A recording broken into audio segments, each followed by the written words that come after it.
क्योंकि जातिगत जनगणना जब करवाया जाएगा तो जिसका जितना आबादी है उसको उस हिसाब से उनका हक दिया जाएगा। नमस्कार दोस्तों, ये जातिगत जनगणना क्या है, जो कि ये मुद्दा जो है कई सालों से चलते आ रहे हैं, जिसमें जितने भी एनडीए के लगभग विपक्षी पार्टी हैं या विपक्षी नेता हैं, लगभग सारे के सारे नेता बोल रहे हैं कि भारत में जातिगत जनगणना को करवाया जाए। केंद्र सरकार से ये लोग मांग उठाते आ रहे हैं और अब तो ये मांग और भी ज़्यादा तेज हो गया है। अब देखिए कितना न्यूज़ में चलता है, अभी वर्तमान में ये सब चल रहा है कि भारत में जातिगत जनगणना को करवाया ही जाए। जिसमें न्यूज़ में चल रहा है, ट्विटर पे चल रहा है, पेपर में चल रहा है, न्यूज़ आर्टिकल चल रहा है, मतलब लगभग सारे जगह चल रहा है कि भारत में जातिगत जनगणना को करवाया ही जाना चाहिए। केंद्र सरकार पे दबाव बनाया जा रहा है एनडीए के लगभग जितने भी विपक्षी नेता हैं सबके द्वारा। तो ये जातिगत जनगणना है क्या और इसे कराने से किसका फ़ायदा होगा, किसका नुकसान होगा, जानेंगे आज के इस वीडियो में अच्छे से। अगर ये वीडियो अच्छे से पूरा देख लिए तो दूसरा कोई वीडियो आपको देखने का ज़रूरत नहीं पड़ेगा। इतना अच्छे से मैं इस वीडियो में एक्सप्लेन करने वाला हूँ जातिगत जनगणना को, और पर्सनली मैं भी क्यों सपोर्ट करता हूँ जातिगत जनगणना को। भारत में जातिगत जनगणना होना ही चाहिए। क्यों होना चाहिए मैं अच्छे से बताने वाला हूँ आज के इस वीडियो में। तो देखिए, एक तरफ एनडीए के जितने भी विपक्षी नेता हैं, राहुल गांधी, तेजस्वी यादव, लालू यादव, अखिलेश यादव, सब लोग केंद्र सरकार से बोल रहे हैं कि भारत में जातिगत जनगणना को करवाया ही जाए।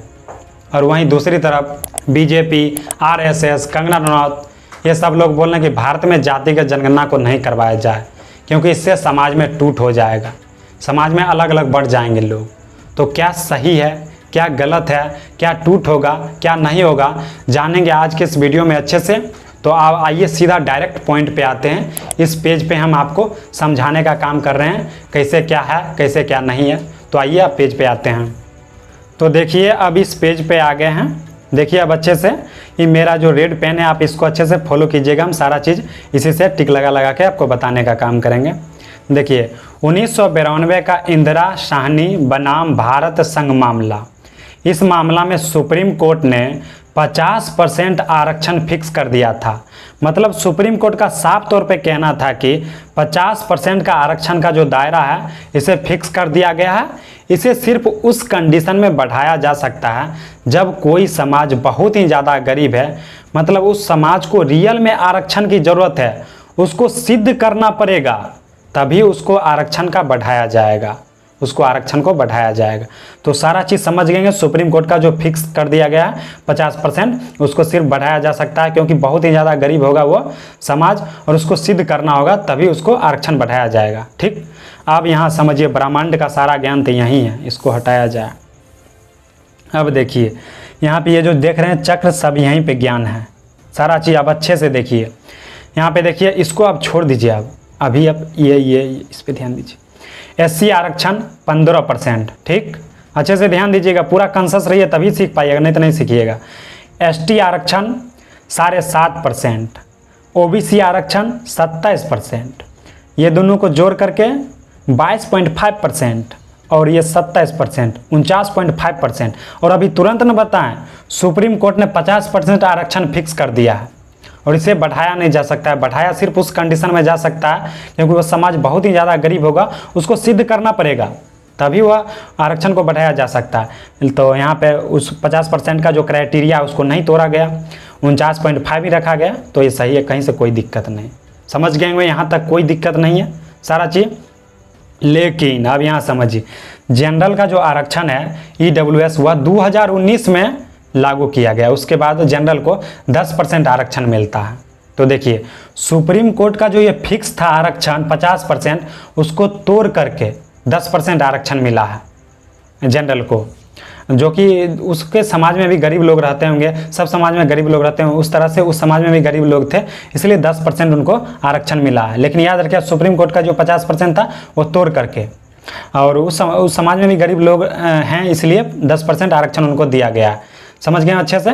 तो ये 10% आरक्षण जो मिला, इससे हमको कोई दिक्कत नहीं। हर समाज में गरीब लोग रहते हैं और हर समाज को आगे बढ़ना चाहिए, तो आरक्षण जो ही मिला है कोई दिक्कत नहीं है, एकदम सही है। और एससी समाज में जो आरक्षण मिला है 15%, ये भी सही है। एसटी में 7.5, ये भी सही है। ओबीसी में जो मिला है ये भी सही है। तो यहाँ तक सारा चीज़ आप समझ गए होंगे, कहीं से कोई दिक्कत है ही नहीं। ठीक है, अब समझिए, यहाँ पर अभी बिहार में जातिगत जनगणना हुआ था हाल ही में।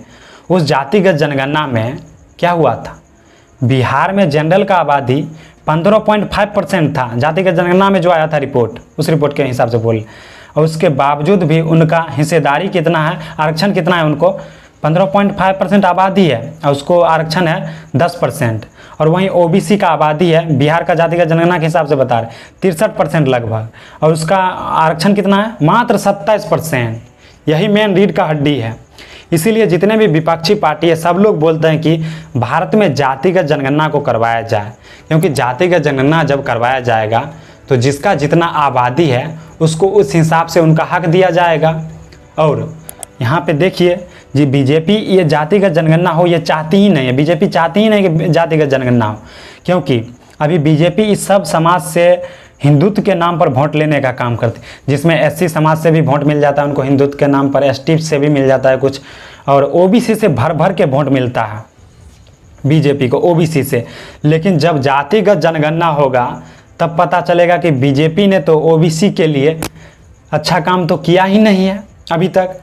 इसीलिए जातिगत जनगणना बीजेपी चाह ही नहीं रही करवाना।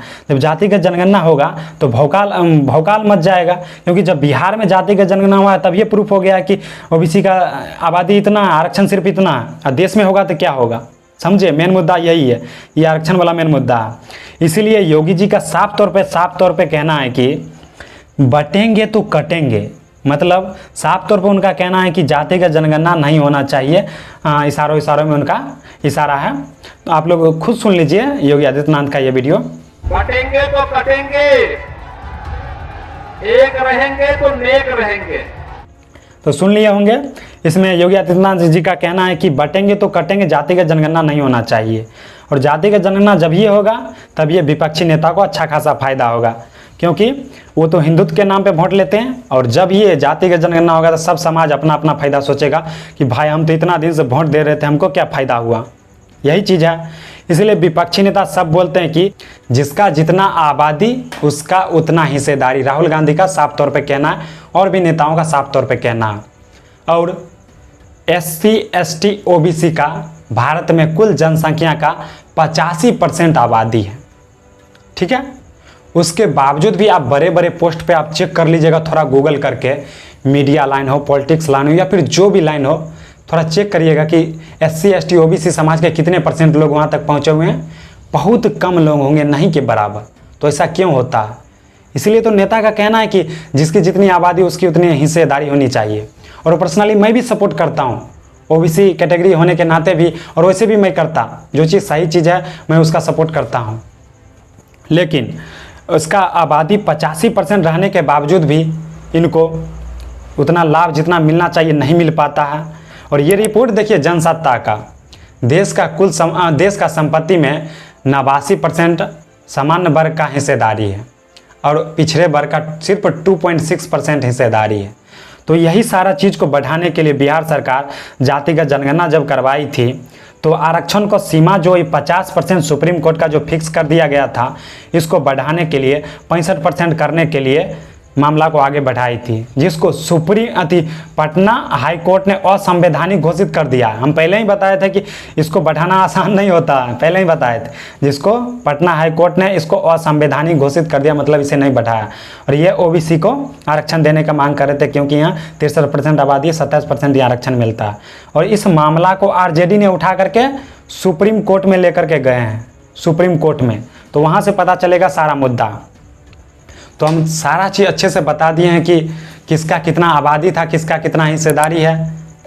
लेकिन जितने भी नेता हैं वो लोग सही बोलते हैं कि भारत में जातिगत जनगणना को करवाया ही जाना चाहिए, चाहे राहुल गांधी हो, तेजस्वी यादव हो, लालू यादव हो, या फिर अखिलेश यादव हो। सब लोग बोलते हैं ये बहुत ही ज़्यादा ज़रूरी है, रियल में ज़रूरी है। मैं समझाया हूँ क्यों ज़रूरी है जातिगत जनगणना।